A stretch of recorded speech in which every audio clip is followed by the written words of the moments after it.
On this week's episode of Devil's Trap Podcast, it's Hacker Metal Exploit. And the return of the Red Dirt Bandit. Let's do this.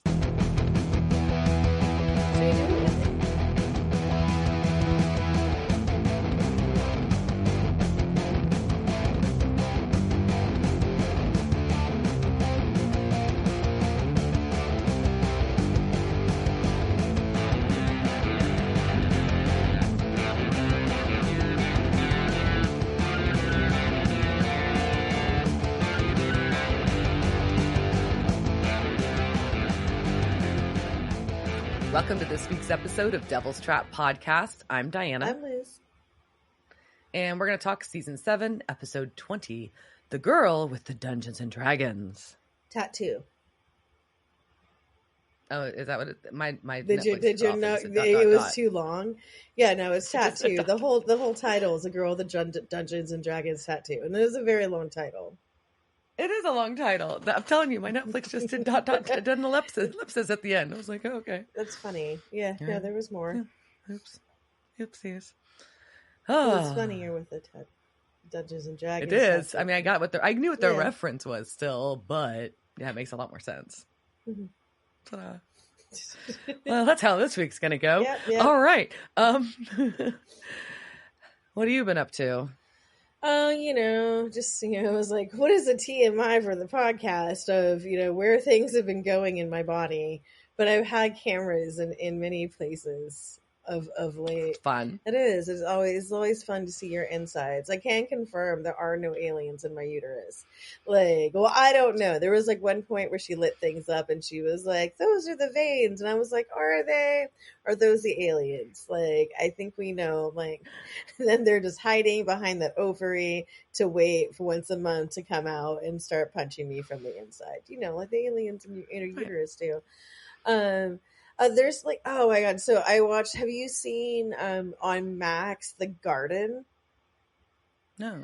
So apparently there is a reality show. At first I thought it was a documentary, but then I realized it was a reality show. So I got caught in a reality show that I thought was a documentary. Uh-oh. And no. It's about these people who have a community called The Garden, right? And it's basically an off the grid community where everybody has to build everything. There's basically people living off the grid, right? And some of them are anarchos, some of them are hippies, some of them are just weird preppers and stuff. But apparently during the apocalypse, they put out things on TikTok that were saying oh, if you want to come join the garden, you can come. And they were vetting people, but they had a film crew there, filming these people who are coming to try and join this commune. And of course, there's all sorts of internal drama, and they're just the weirdest, I don't know, they're the people who are living on a commune. And the whole point of the 6 episodes is, are they a commune or are they a cult? Are they a cult? That was my first question. Is it a cult? And it's the running thing people have through every episode is so what do you think? Are they a cult? Are we a cult? I don't know. And I kind of feel if you had to ask, am I a cult, then you're not a cult. Yeah, if you're unsure about your own organization, I don't know. Because I feel if you're in a cult, you wouldn't even ask. You'd just be what? No, of course not. These are my bitches. I would never be in a cult.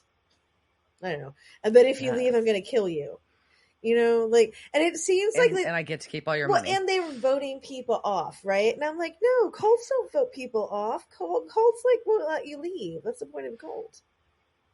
They have to siphon all your stuff. I think they vote people off if they're fucking up the vibe of the cult, though, right? Well, and that was kind of the thing. But they were I don't know. There was a lot of... That's more reality show. You get voted off the island. Very much. They were just right? But there was a lot of conflict mediation, and it was... Yeah, so I highly recommend watching it just because maybe you can figure out, is it a documentary or is it a reality show?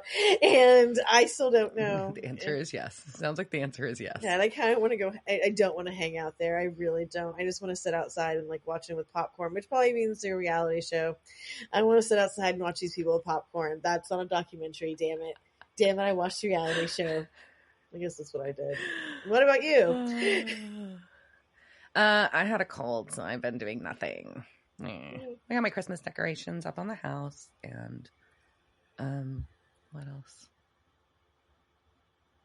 I don't know. I guess that's all I've been up to since I've been down with the sickness. No, down with the sickness. Near. Okay, we're not. No, we're just letting sorry. that go. No, I'm just got the stupid cold that everybody's got going around. So you went out though. Yeah, people don't need to know every time bands. I go outside of my house. You saw music. I almost went to the Dallas show. That's why I thought. We went and saw the Doors played played Austin, and it was Happy Birthday, Kelly. It was my friend's birthday, and so drove up and hung out with my friends, and that was nice, and it was good to I missed Austin, but also then I had to come home. So. All right, so one thing, Mark Shepard just had like some massive heart attack things happening. Yeah, I saw that. But thankfully, it sounds like he's on the mend and pulling through. Yep. Please don't die, sir. I need you to berate me in a way that makes that I like. So, anyway, just here's you hoping that wishing him all the best thoughts and stuff. Yes. I'll rub the possum that you didn't like, sir. And okay, he hates possums. He does hate possums. He would not be happy like that woman who found the possum in her Christmas tree. What a lucky bitch! I know. It's a cute possum. Or too. There's a new video where it's a possum sliding down the railing for the rail in your garage for your garage door. It's sliding down that with the cat watching. It's pretty epic. I'll find it and share it with you. Yeah, always down. People put stripper music to it as this possum slides down because. Of course they did. So speaking of strippers, no, that's not a good transition. So the girl with the Dungeons and Dragons tattoo.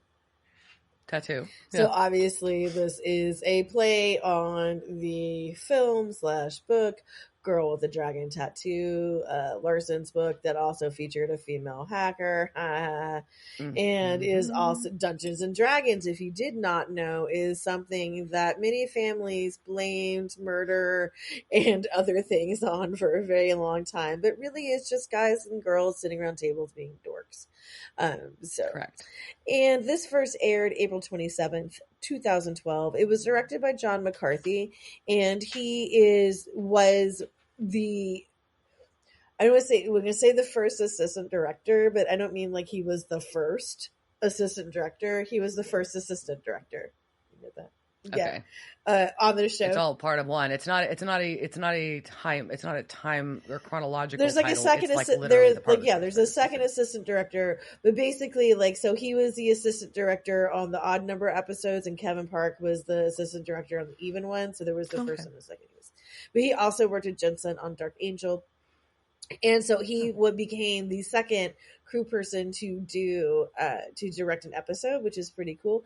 Also of note, he was the first assistant director for the second unit for Snakes on a Plane, which I think is a pretty good thing. And lately he seems to have turned to producing and doing a lot of the particular Christmas TV movie things that I'm glad are keeping everybody employed. And this was written by Robbie Thompson, and he is currently writing the script for an untitled Universal Monsters movie that is under wraps. You just don't know what it is, so fingers crossed it's a good one. And also an untitled Michael Bay underwater adventure project, which I think is probably what Transformers underwater, probably, right? Okay. Yeah, I don't know. That tracks. That tracks, Why right? not? So. That's our background on this, and so we go into our recap, and it's like, oh yeah, I remember. They can see Bobby now. Yeah, it's basically all about Bobby and Bobby's ghost and Bobby's Reaper and Bobby's ghost. And there, yeah, ta-da! So maybe this episode and a little bit about and a little homage to Frank. Yeah, a little bit about Frank. We never have enough Frank, but maybe it's a hint that this. What about Bobby? Like this is what maybe this episode may have some things about. Maybe.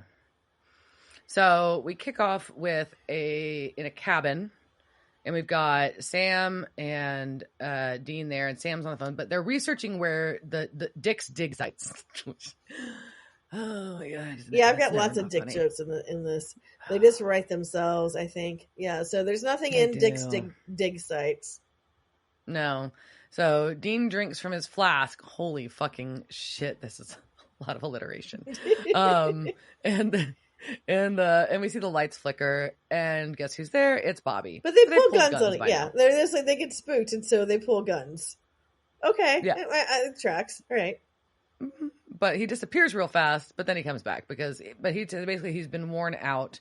He's been taking a ghost nap because he was real tired from all his action in the last episode. I take lots of ghost naps.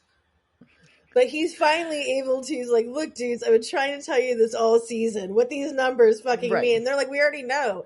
It's location. So he's like, no. Yeah. He's like, yeah, we know that part, but here's what it really fucking means. And basically, they are breaking ground in April on a biotech lab that he calls it Soylent Green, that is a slaughterhouse, and we are the beef. They're dumbing us down with the turduckens. They bought more Biggersons, and they're going to cure us of cancer, AIDS, heart disease, everything else. But it's not just Biggersons. So they bought more than Biggersons, I think is the point. Yeah. So, and we know then, so they've basically wrapped up the mystery of what the Leviathans are going to do in 1 minute that we have spent all dragging season. On. Is 20 episodes. That was just done in a minute. And just this 1 minute of, so we flash back. We know Biggerson's the turducken experiment, and now they've got more restaurants. So they're going to serve the blue goo to everybody at all these restaurants. Oh, we ran across. Well, not just restaurants. It's going to be they're like Cisco, right? They're in in all the Secret Core, is something that's in everything, right? And so that is the ingredient that it's just going to be. You're not going to. It's like corn syrup, right? You're not going to be able to. Yeah. You're going to try and be like, oh no, I don't want the corn syrup. Eat that. But you inevitably eat the corn syrup every day because it's in fucking everything. Yeah, exactly. And then we got the tie-in of the real estate. Brought to you by corn syrup. Well, we will definitely not be getting many food sponsors. So and then the other thing, the real estate time when they were in Colorado and we met our favorite real estate assistant, that was all about buying real estate for curing things. And so, Leviathan's going to make people real fucking dumb, take away all of their super scary diseases like cancer and AIDS and heart disease. Because you don't want to eat something that's filled with cancer. I mean, it's just, It's reasonable. Very reasonable. And then they're going to walk them down to the slaughterhouse and eat them. Yep. Or maybe not even a slaughterhouse. I mean, maybe just next door. We don't know. But basically, it's Soylent Green. Holy shit. So we're going to be a herd. Yeah. They're engineering a herd instead of hunting. And I thought that was an interesting way to take on it. But anyways. And I do like, though, we get a new nickname for Leviathans because Leviathan's really long to say, and Bobby calls them Levi's. Yep, and then I just started typing Levi's through the rest of this because it was just easier than typing Leviathan. It is. I was like, yes, I got one. Here we go. So, there we go. And then we cut over to a very hacker chick. Hacker keyboard. And you get some matrix letters and no, I'm just kidding. It doesn't go quite that far. It's almost. It's close. And code on the screen, and then we cut back. Sam getting an email, and it says it's from Frank. Is he alive? No, he's not. Mm-hmm. No, it says if you get this, I'm dead or worse. Oh, great! Are you getting this email because someone's trying to hack my hard drive? And it has compromising info about you, where you are, your aliases, and where the fuck baby is. Oh, why? Shit. Why? Why would you put that on a hard drive, Frank? What? Why? But here's a handy dandy link to an FTP site via and a GPS tracker to get your hard drive back. Good luck. You just said words that don't really make sense together, but okay. I'm sure they don't. That's how it said it on the screen. There you go. Okay, so we know, I also just said it has an AirTag.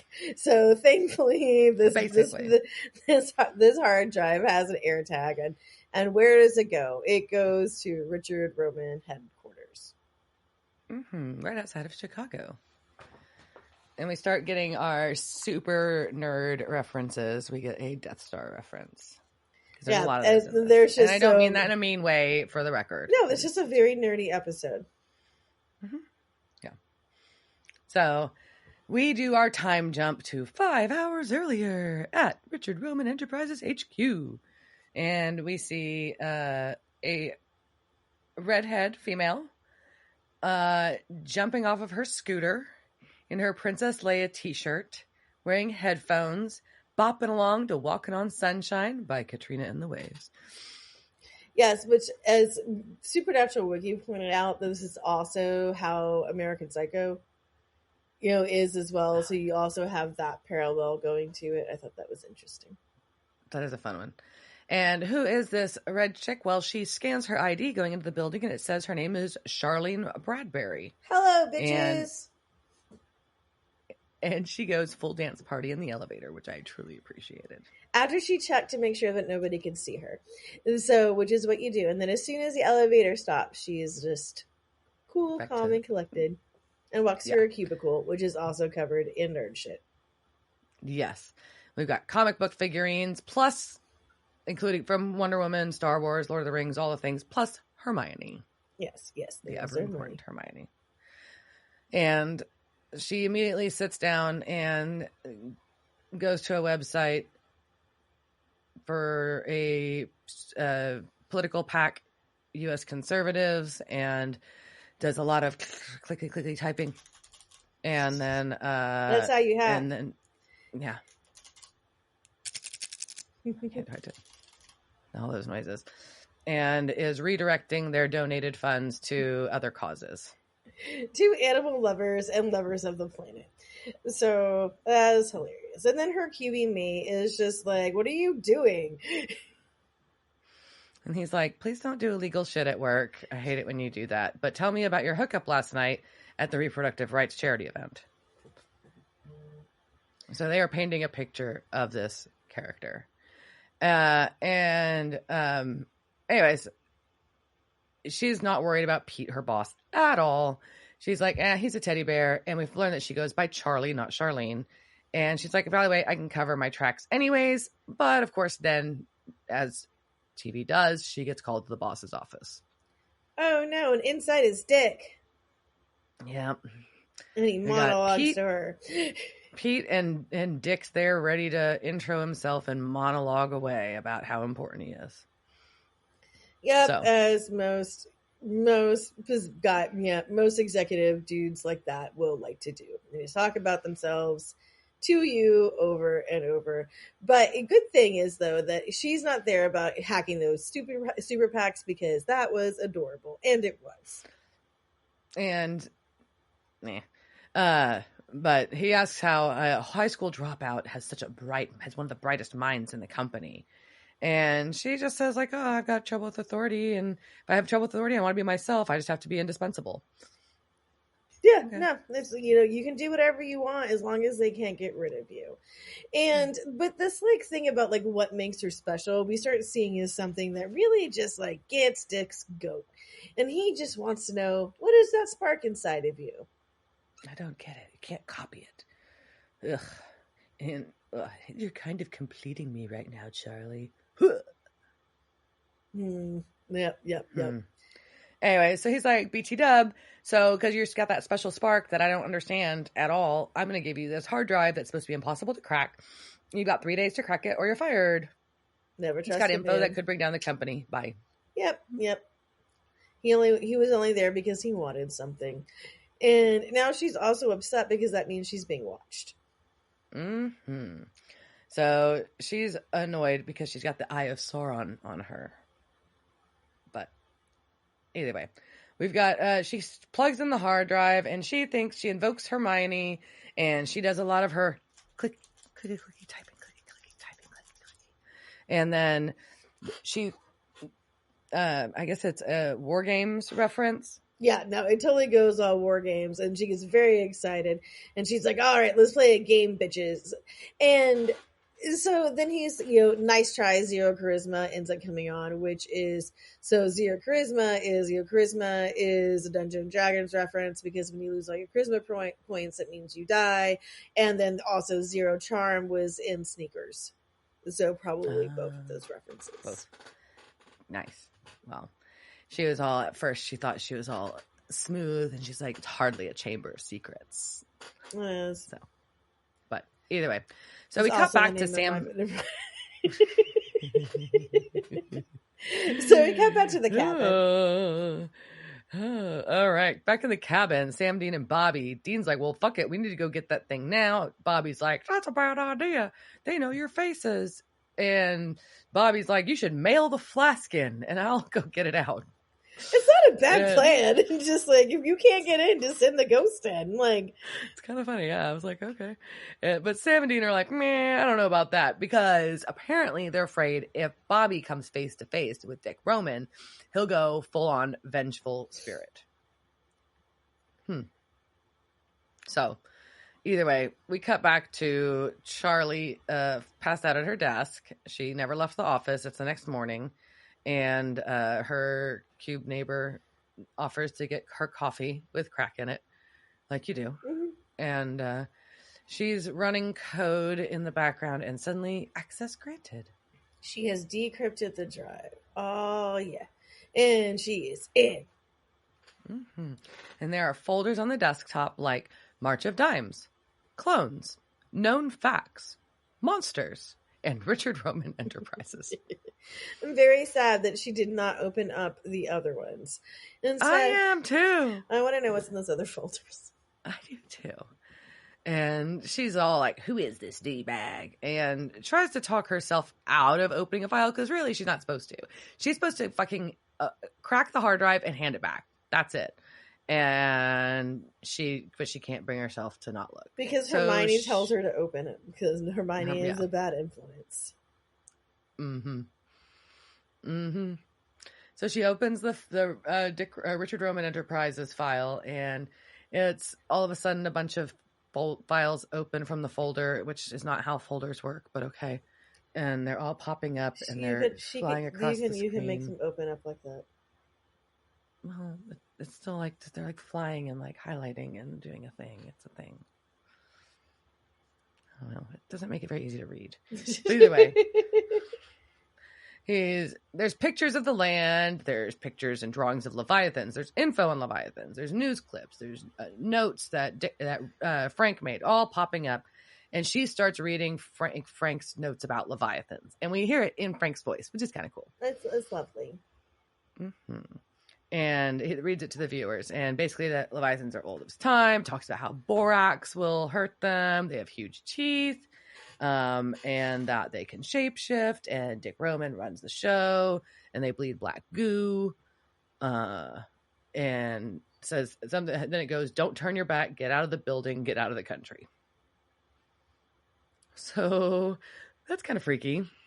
Yeah, but she like, did. If you read that, you'd just be like, the fuck? Which is what she does. Like, she's like, she doesn't think it's real, right? What was that a thing that also had monsters and apparently a March of Dimes conspiracy? Now I want to know what the March of Dimes conspiracy was. Like, I mean, I know there's got to be something, but I don't know. Either way, I would probably be with her and just be like, okay, I don't think it's real, but I got to go find my boss, because I did just, decrypt this thing. So. And she finds her little buddy, and she's like, yeah, I just spent 24 hours hacking into a loony bin. So either way, she's like, well, I got to go find my boss to hand this over. Apparently he's down in the parking garage having a smoke. So we cut to Pete going to his little car to get his cigarettes in their soft pack out. Oh, fucking God, soft packs are so annoying. Anyways. And he gets approached by Dick and one of Dick's henchmen. And they're like, hey, what's up with the drive? I need a watchful eye on that. And we get a mini monologue from Dick, I guess. Bruce Springsteen, Eli Manning, and our own Charlie. They're irreplaceable. You're more of a Tim Tebow, Joe Biden type. No spark. Yeah. So Tim Tebow and Joe Biden have no spark. And Daryl's going to eat him. It's not Pete's day. No, it's not Pete's day. And before he eats him, he turns into Pete. So he gets eaten by himself, which is also just distressful. Yes, it is upsetting. But Charlie was watching all of this because she had gone down to find Pete to tell him that she had found cracked the hard drive. Yep. So now she is freaked out. Yeet. Reasonable. What you do? Yeet. Yeet. So we cut to Charlie packing at home, and Pete calls, and she says, "Oh, I'm not feeling well. Oh, it's a lady thing," like you do. Yep. Men don't question the lady It's a thing. code. Yep. Nope, never question it. And she notices, she gets off the phone with him and notices that her Darth Vader bobblehead is bobbing. It's a sign. Somebody's there. Oh no, it's Dean and Sam. Oh shit. And she's mad. She calls them shapeshifters and wants to know who they are. And she grabs a sword and tries to hit them, but it breaks. Because it's a cosplay sword. It is a cosplay sword. So Dean uses borax to prove that they're not Levi's. And look, man, I get that you got to prove that like you're not real, but it's also not a good idea to pour borax on yourself. Like, just I think you can. But it's caustic. Right away, it's very caustic, and like even though it used to be in face powders, like because of course, like women and the things are going to kill us, but you're really like it's no, don't please don't pour borax on your skin, and if you do, immediately wash it off and maybe like I don't know, call the what's the this poison control? Is that still a thing? Poison control, it is. Okay, remember Mr. Yuck? No. The Mr. Yuck sticker that had the poison control phone number on it that used to be so back when people had landlines, it was one of the stickers that you would have like, and he was called Mr. Yuck, and that way like if somebody ate something yucky, you called the poison control. Oh, I didn't know Mr. Yuck. I didn't know poison control. Anyway, so no one's a Levi. No one's a Levi, and then we get a commercial break. But is it? And my comment was like, America ad. That's what I wrote. Because it's like, the plains, the cities, the Statue of Liberty, the skyline, the people working in the cities. And then you start seeing a whole lot of fucking corn. A lot of corn. And people eating corn. Growing corn. Yep. It's very corny. I had to do it. I will say that, like, there was enough flags in America stuff. It almost looked like a truck commercial. I mean, I wasn't sure what was happening for it. I'm like, this is Netflix. What the fuck is going on? What's going on? I didn't pay for it. I paid not to have ads. Exactly. This isn't fucking Hulu. Anyways, which I know you can pay for without ads on Hulu. I don't. So, anyway, so it's Sucre Corp. Okay. Sounds very a lot like, what is it? High fructose corn syrup? It's all about the high fructose corn syrup. So, and we find out that they found Charlie because the hard drive also, when she like hacked into it, it also like hacked her webcam. Yeah, so they could see her. But she's like, you guys are monster hunters? So there are other monsters? Which I was amused by. I was like, but she doesn't really want the answer to that. So either way, she thinks it's creepy, but she was impressed by Frank's webcam access.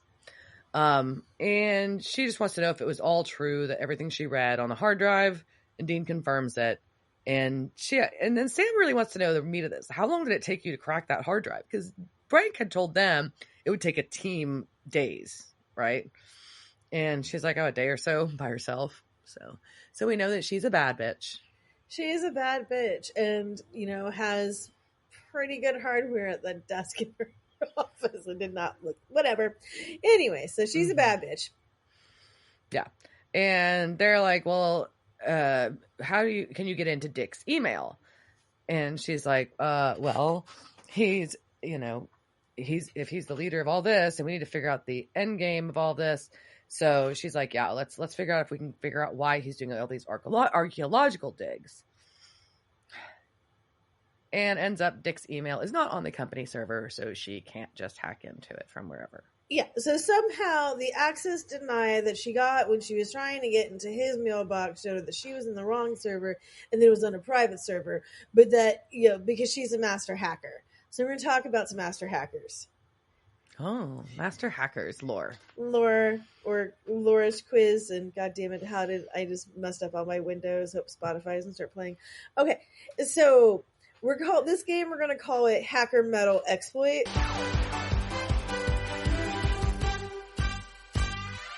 And if you know why that's funny, you know, and if you don't, you don't. Okay, so in this game, Diana, I've got a lot of them because a lot of them are really good. We're going to go fast.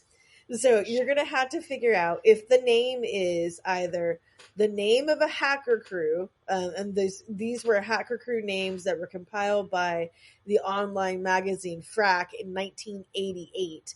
And I got this from the Hacker Crackdown by Bruce Sterling. Or is it a hacker crew? Is it the name of a metal band listed in Metal Archive? Or is it the title from one of the 35 best exploitation films of all time on Ranker? So is it a hacker? Is it a metal? Or is it an exploit? And so the exploitation film. So like a B movie, right?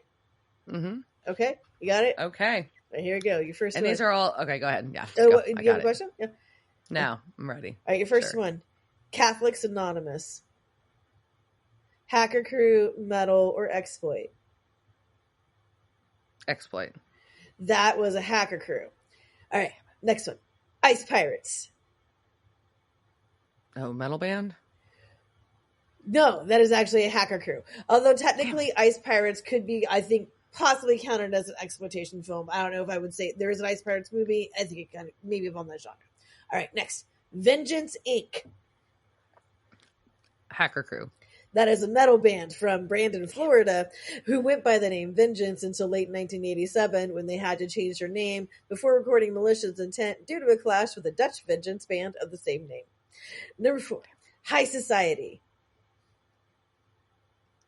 Exploitation film. Hacker crew. Damn it. The Devil's Rejects. Well, that is a movie, but I don't think it's an exploitation Yes, it's film. an exploitation film. Definitely is, yeah. Well, that's a movie. Yes, it is.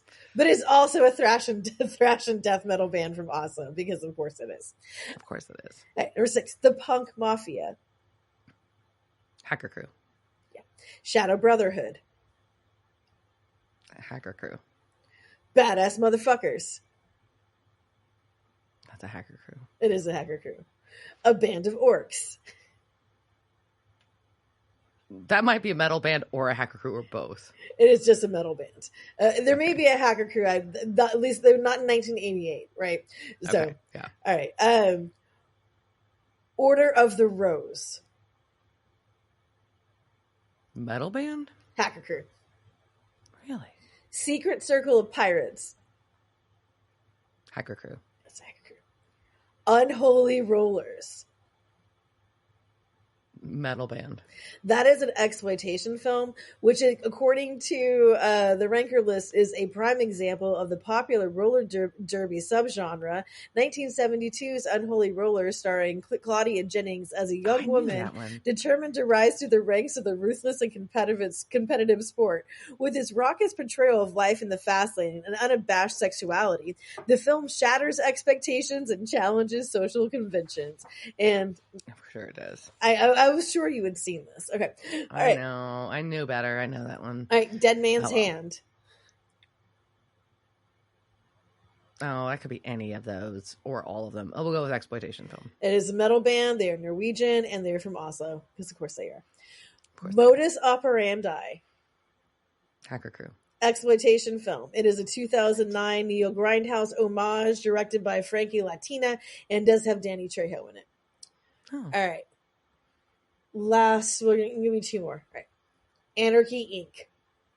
Hacker crew. It is a hacker crew. And your last one, Cult of the Dead Cow.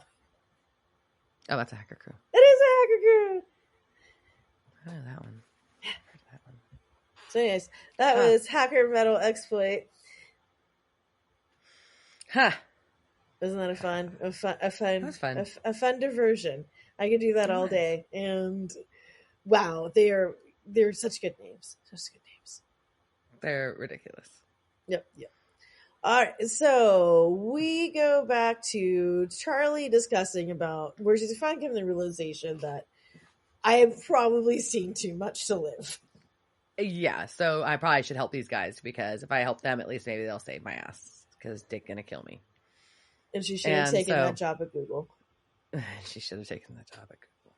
And Sam's being all nice, like, I know you didn't volunteer for this. You froze. And she's like, I know, but now I do. I'm going to go back in. I'm going to wipe Frank's drive. And while I'm there, I might as well break into Dick's office too. Charlie is processing and figuring out that she knows too much. she gonna die. So she might as well put her stock in with these two dudes that are monster hunters, because maybe they'll at least save her ass. These two random strangers who just showed up at my house. Cool. They seem Broke fine. into my They're apartment. hot. They're whatever. Why not? Sure. So she's like, I could delete the drive and just go back to my old life, but not so much. So she wishes she had taken the job at Google. But Sam's like, it's okay. You didn't volunteer for this. She's like, no, but now I do volunteer. I got to go back in there. I got to wipe Frank's drive, and I might as well break into Dick's office while I'm there. Because, these things are going to need everyone I know. What kind of douchebag stands by for that? Yep. So in other words, she's awesome. But she's going to need help breaking in. Mm-hmm. So she's going to work on a plan. All right. Bobby's in there watching too, by the way. So nighttime at the office building, we've got Shy City electrical van parked outside, which we know is the super secret Sam and Dean van for surveillance. It is. It's a surveillance van. I'm so jealous. All I want is surveillance van. That's it. And they've got pre-recorded loops for the security cameras. She'll have 15 minutes and all this kind of stuff. And then they see her going in. They're watching, and she's standing outside. The 15 minutes thing is, she says that if she can't hack his desktop in 15 minutes, she deserves to be eaten. And this was 2010 desktop. So yes, Charlie, you would have deserved to be eaten if you couldn't hack into that. So, well... so she's standing out front, kind of pacing though, and real obvious. This is kind of a weird scene. I'm like, it's taking her a long time to go in a building she works in. This would look super sus. But she can pretend to be talking on the phone because it's. I guess we have Bluetooth now, and so that is an obvious way to say, I don't know why I'm standing here. Yeah, but she's also, surprise, surprise, has Bobby's flask in her bag. That was not part of the plan. But, oh well. So she noticed it. They point out the flask to her, and she says thanks and takes a swig because she thinks it's a gift. And Dean's like, well, it's an heirloom / a good luck charm, so please don't lose that. So she's like just totally freezing up though, and Sam has to come in and be the calm, collected character that he can be. Or it's basically like he, she is an agent and he's her asset, right? So he's trying to talk his asset through what she has to do. And he leans into things that she knows and loves. And he asks who her favorite Harry Potter character is. Duh. It's Hermione. And he said, well, did Hermione run when Sirius Black was in trouble? Or when Voldemort attacked Hogwarts? What did she do? Charlie responds, she kicked ass. She actually saves Harry in practically every book and then ends up in the wrong... Anyway, so... Ends up with the wrong guy. So there is very much an idea that she does not think that Hermione Granger should have ended up with Ron Weasley, which I think is a hot take. So then they ask her what she's going to do, and she says she's going to kick it in the ass, which is a tribute to Kim Manners. So, yay, it was nice. Yeah, she's Hermione hyped is what I called it. And, of course, Dean calls Sam a Dumbledore. I love a Dumbledore. Yeah, but Dean knew to make the joke, so obviously he's not oblivious to all of this. So Charlie goes in. She does her whole past the security, elevator. Doesn't do a dance party this time, though. And she gets to her regular floor, but that's when they do the camera switcheroo. She gets back on and gives a fake mag strip. We've got her going up to the floor that Dick's office is on. And she's not alone. Bobby is with her. There's a security guard. Oh, yeah, Bobby's with her. And there's a security guard. And there's a security guard. So, and Dean tells her that she's just going to have to flirt her way. This is how she's going to have to get by. And she's like, wait, I can't do that. And he's like, of course you can. She's like, he's not my type, as in he's not a girl. Oh. Duh.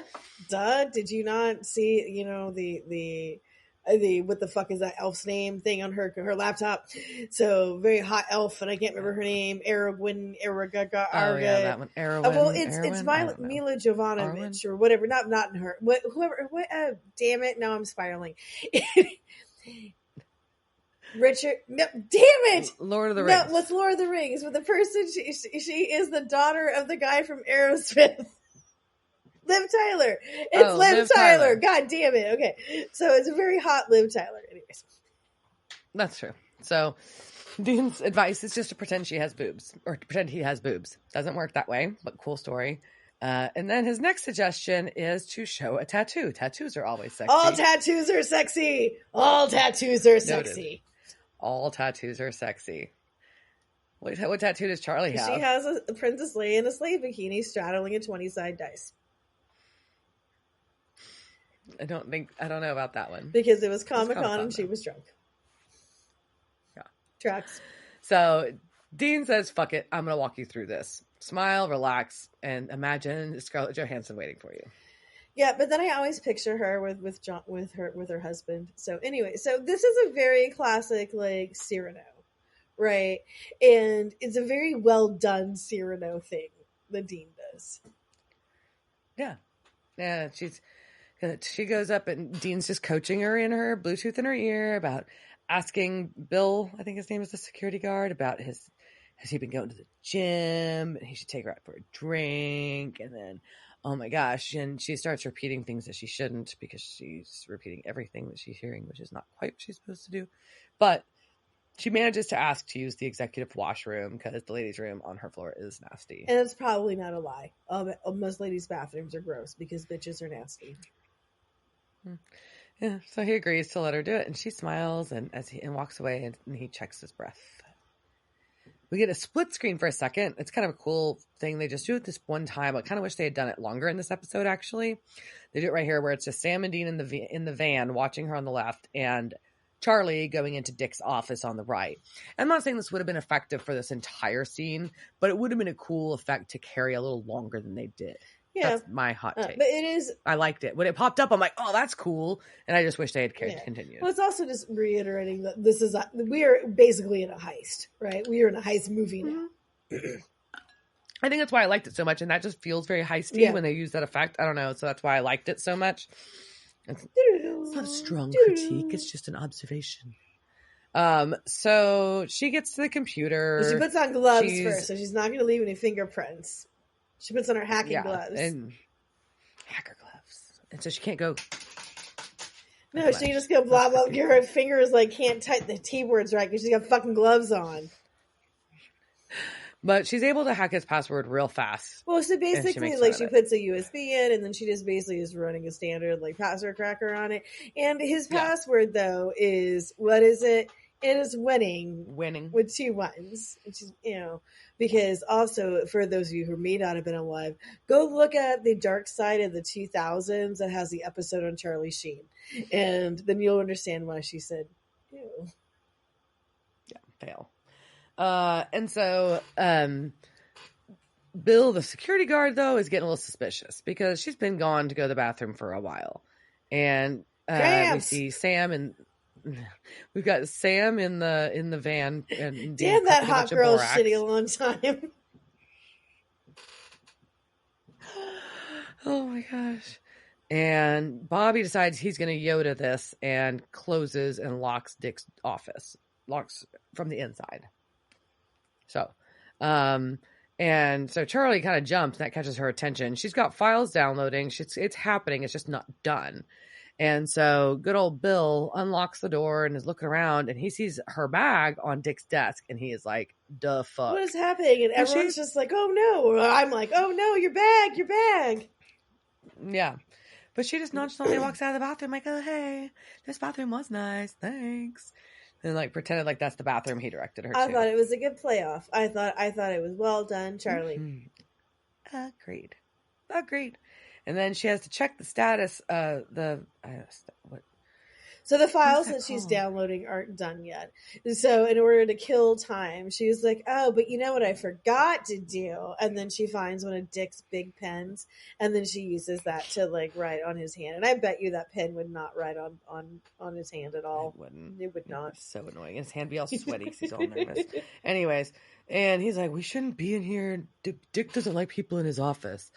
And she looks over and she's able to see that the download is complete. So she is able to grab her drive, her bag, and leave. Ta-da! But Dean is super stressed about all this, and they're off the phone now. He's just like, Sam's just like, she'll be fine, or we'll go in. It is what it is. So we cut back to Charlie at her desk where she plugs in the USB, which is stupid. Get the fuck out of the building, you dumb bitch. You've got So a laptop. You can do this in the van. Yeah. It was a thumb drive. You just take that with you. It's a little thing. It's not that portable. heavy. Very you portable. Can just put it in your pocket. Very portable. It does not only portable. magically go to this computer. That is not how they work. Oh. It's amazing. So she sits at her desk, plugs in the USB, takes a swig from the flask, and starts sending and uploading all the files. But it's also and how Sam's I like, work. "Oh, you're a genius." I plug things in, take a swig from my flask, and then I just start working. Sending files, uploading files. But unfortunately, Pete's there in the office. Uh-oh. And she's like, "Oh, yeah, I'll have a full progress report in a few hours." But it also makes sense that she's there, right? She's got this on project, so I feel like she can get by this, right? So she's just like, well, she's just like, fuck it. So she just goes back to the emails. Yeah, because she's like,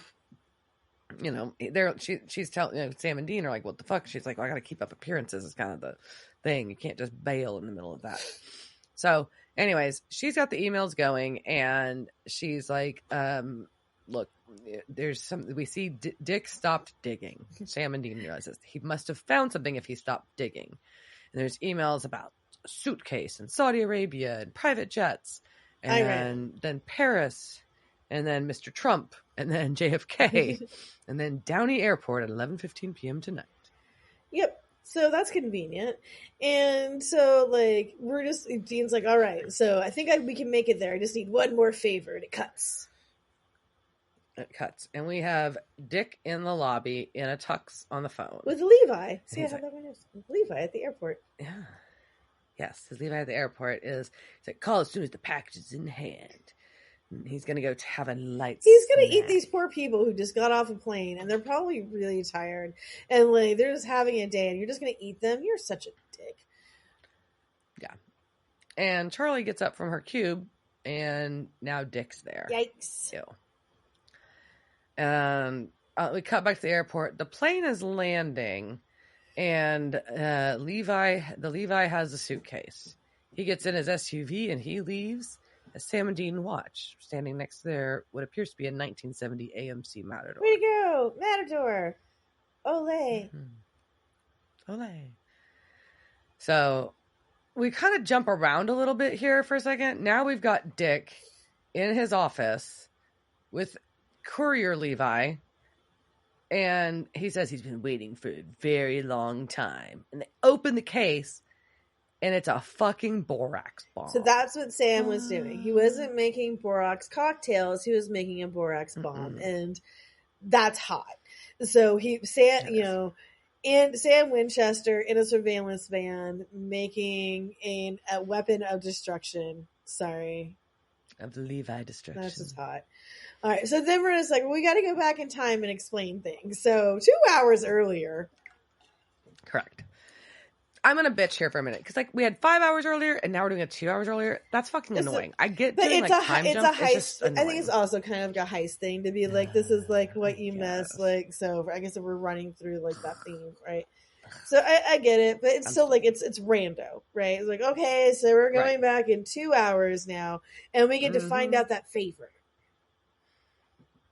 Yeah, so... She's used Dick's email to make it so the look favor, like the package was favor delayed. that Dean needed was more time. You were Dean going to say needed the more time. punchline, sorry. but you didn't. I didn't. I dropped the ball. Okay, you want to try it again? The favor okay, Dean, so this Dean, is where you're going to learn the favor more time. There you go. I don't know. There we go. So she sent an email saying that the package was delayed. Smart. And then she's going to wipe the drive and she's going to get out. Okay. Simple solution. So you got an email, Sam and you're not going to go. So that's cool. Sam and Dean get their airport worker costumes on and swap the bags. And we see that Sam gets the actual case from the plane and they give a dummy one to the Leviathan. I'm also very confused as to how anybody knew what bag was which. There's no labels on these. They're very nondescript. It's just really weird. Like, how did Leviathan know that was the bag he was supposed to make? It was just with a bunch of bags. How did they even know that when they were making the bag, they were going to make a bag that looked anything approximately like they did? Know. But whatever. Okay, so we have a case. We magically knew what suitcase. Hermione told them what the suitcase was going to look like. Yeah, and then so back in the office, Charlie's trying to leave, but Dick's there, and Pete's around, but he kind of gets sent away because Dick wants to know what Charlie found on the drive. Oh. So Sam and Dean are looking inside the case that they just stole back at the airport, and it is a giant block of red clay wrapped in fabric. Is it the Red Dirt Bandit?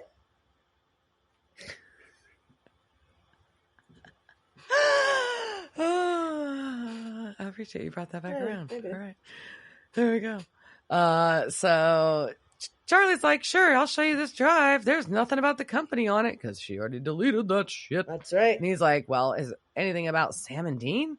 Winchester? No, I don't know. And Bobby is there and really trying to hold it together because he knows that if he loses his shit, Charlie could get hurt. But he's still getting, like, it's not easy for him. And I'm getting worried. Yeah, and Dick notices the temperature drop. But he's asking her questions like, well, if a deleted item, will a deleted item still be accessible? She's like, not if it's deleted properly. Well, sir, you just go into the MFT. Never mind. But he wants everything sent to all the data on the file on the drive sent to him, and wants to know how she did it. He wants the thought process without the jargon. Because he just wants to listen to himself talk some more, and then he wants to try to hear from her about humanity, which he will never understand because he's a fucking Leviathan. He doesn't have, he doesn't have a soul or whatever he does. He can't understand people. And she tries to explain her process of how she broke the unbreakable. And that's that nothing is unbreakable and nothing is safe if you poke at it long enough. And I feel like every girl who's like ever walked down like past like construction workers or just like, I feel like we all know this in some way. Nothing is safe if it gets poked long enough. I don't know where I'm taking that joke. I tried. I don't know either. We're gonna keep going from there. So Dick's got a call about a package in his office, so we'll take it there instead. He's got to go check on his office package. There we go. And when he leaves, she makes a run for it. I'm sorry, you said office package. I did. I'm so God. Oh, okay. Go on. So in the office, we've got the borax bomb going off. Victor, I think his name is, that Leviathan that picked it up, is down and looking very injured. Dick is injured, but he manages to get to his landline phone because that's his first instinct, and says nothing is safe apparently, and instructs security to lock the building down. And oh no, Charlie gets locked inside. Yeah, that's not good. And we've got Dick and Pete coming down the elevator to get her. We got Bobby trying to use ghost power to protect, and what he does is shatters the glass of the front doors, which is tempered safety glass, so it doesn't fall, it just breaks into a ton of pieces and stays. I think he was freezing, is what I kind of thought. Like, it looked like he was making it really cold. I don't know. That's what I thought he was doing, but that makes sense. Either way, he shattered it. So, and we've got Pete's running at Charlie, and Bobby throws him, but he throws him into Charlie, and it kind of hurts her. It's kind of not cool. Not cool at all, Bobby. Not cool. You can't throw things in the civilian. Like, that's not, yeah. But Sam and Dean are able to somersault through the glass doors because they'll just shatter. Ta-da! And she's yelling that, Pizza Leviathan. They're throwing borax. Sam's helping, picks up Charlie to save her because she's injured. No, I'm sorry. Sam swoops her up in his strong, big arms.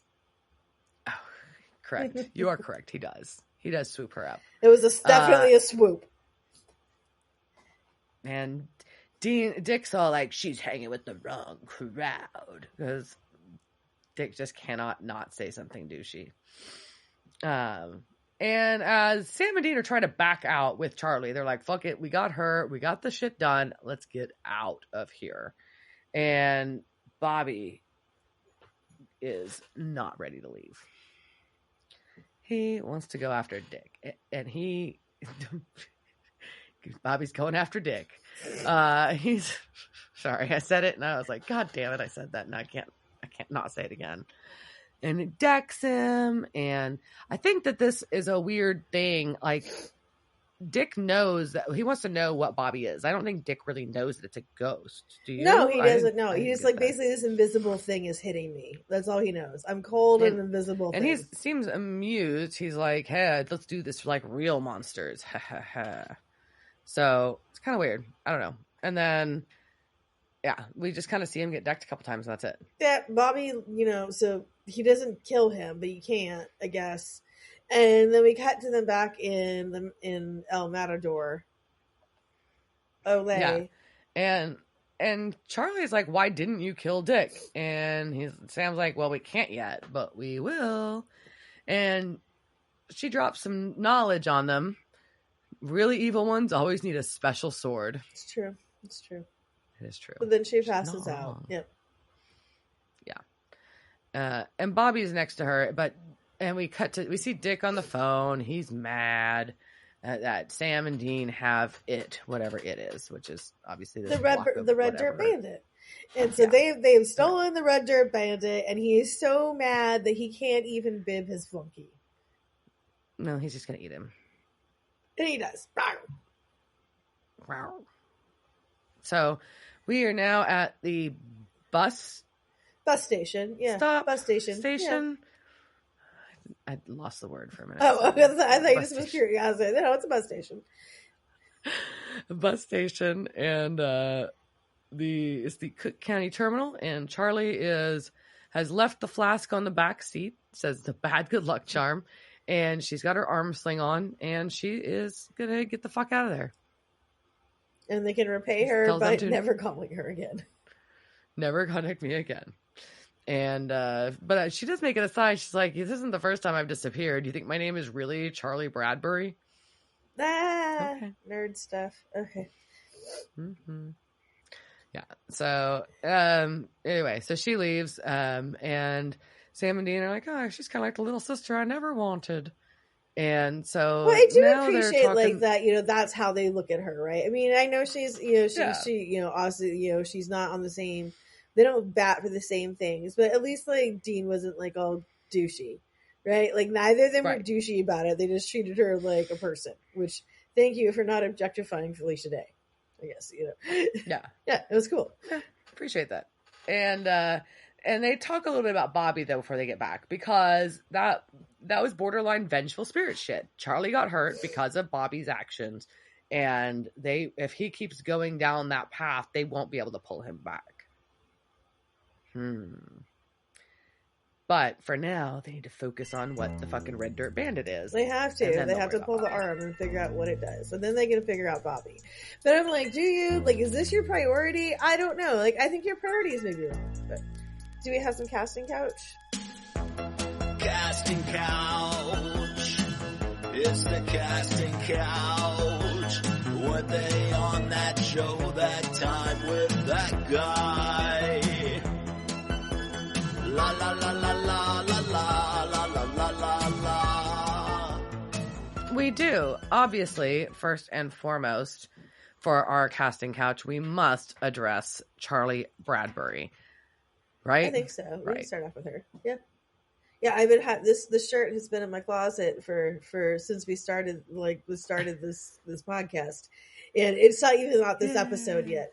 So spoiler alert, you may see her again, but I have on Noted. I mean, I knew that. I have looked up on, casting couch. and if you don't see this picture, it is me, and it is a Felicia Day as a Hello Kitty, but then it says "Hello bitches," and she has a crown on. I'm not gonna tell you why, but she just does. Okay. Well, Charlie Bradbury, played by Felicia Day. You may recognize her from episodes of shows like House, Dollhouse. She was in Buffy, a regular character on Buffy. She was Penelope in Bring It On Again. Poppy in The Magicians. Kinga Forrester in Mystery Science Theater 3000 in their 2017 to 2020 series of that. And has done actually an incredibly large amount of voice and video game voice work. That was interesting. Yeah, and she's also just a really big creative content producer. All like the things that she's made, I love all of her stuff. I also love her Dr. Horrible sing along, and just all of her guild shit. Like everything she wrote for that was really good. And I guess I'm just pro Felicia Day. Shocking, a nerd girl. What? I don't know. Yeah. That doesn't align at all. No, not at all. Well, two other folks I just want to mention from the episode, and obviously I'm excited to meet Felicia Day, I'll say, as her character, because it is one of the names and one of the people, if you're following the supernatural world at all, it is a name and a favorite that comes up frequently. So it's kind of cool finally to get to meet, like kind of like we got to meet yeah, DJ Qualls. Yeah. So very cool to get to meet that character and get to enjoy that. Pete, her boss, was played by David Stewart. He's been in episodes of shows like 21 Jump Street, X-Files, Fringe, Arrow, iZombie, and then he's done a lot of Hallmark movies, had bit parts in Deck the Halls, Mission Impossible, Ghost Protocol, things like that. So, and then our security guard, Bill. was played by Michael Adamthwaite. He does a ton of anime voice work, actually. Yeah, and he was Burke in the movie Walking Tall, with The Rock, and then he had a bit part in The Watchmen, Sucker Punch, and Final Destination 5. He is Chet in Twilight Full Moon, and he was in the movie Eric in the movie Horns with Daniel Radcliffe. He had a role in War for Planet of the Apes, episodes of Fringe, Once Upon a Time, Von Helsing, and Shadow and Bone. I wonder, was he in True Blood? I didn't see. I don't know. Maybe it's his character in Twilight that I'm thinking of too. But he reminds me of another bald dude in True Blood. But maybe once all these vampires look the same. But yeah, so there we go. Very cool. Very cool. So, what did you think? It was super fun. I was really, really, really glad to get some stuff tied up.